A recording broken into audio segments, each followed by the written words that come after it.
to talk about information, I'm going to talk about intelligence, and I want to wrap it into something which I call the day after tomorrow. We all feel the tsunami of change.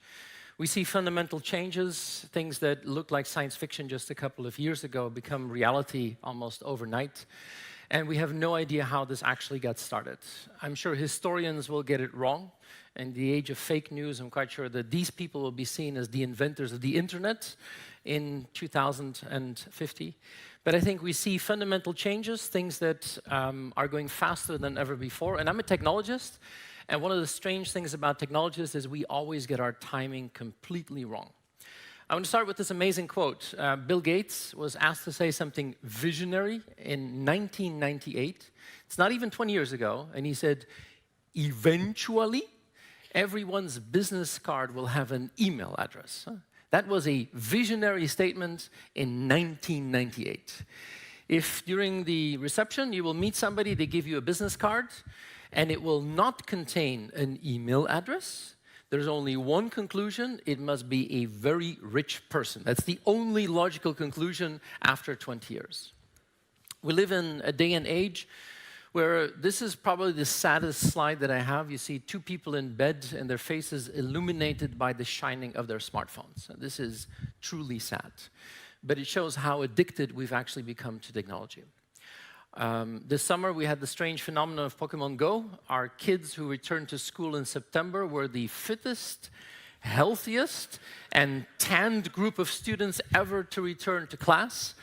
And if you've been in an airplane recently, you've seen what happened to my favorite example, the Samsung Note Galaxy 7.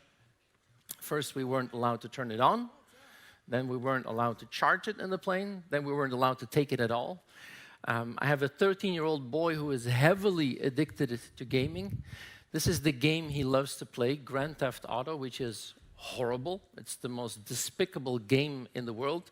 But this is the latest incarnation where you can actually pick up a Note Galaxy 7 and use that to blow up anything in the game, which I think is truly fascinating. I actually did a presentation a couple of weeks ago, and Samsung was one of the sponsors. I didn't know that, but they didn't like this part at all. We live in this new normal. One of the strangest things that happened last year was the coup in Turkey. And the only way for President Erdogan to communicate with his people was using FaceTime on a smartphone. For me, that is the new normal. And I think we're seeing the acceleration of that. I wrote a book on this a couple of years ago, The New Normal. Time magazine pretty much put it in one cover. We're never offline. We're constantly connected. And these are the themes that we've been talking about for the last couple of years. We talk about social, we talk about mobile, we talk about the cloud and big data.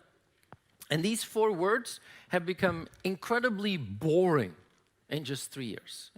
Honestly, if you go to a presentation, people talk about social media, you think, oh. And a couple of years ago, it was exciting. And I think we are seeing an acceleration. It's pretty strange that at the end of 2016, the 5 largest companies in the world, stock exchange, market cap, are all 5 technology companies. They're all 5 technology platform companies running on information.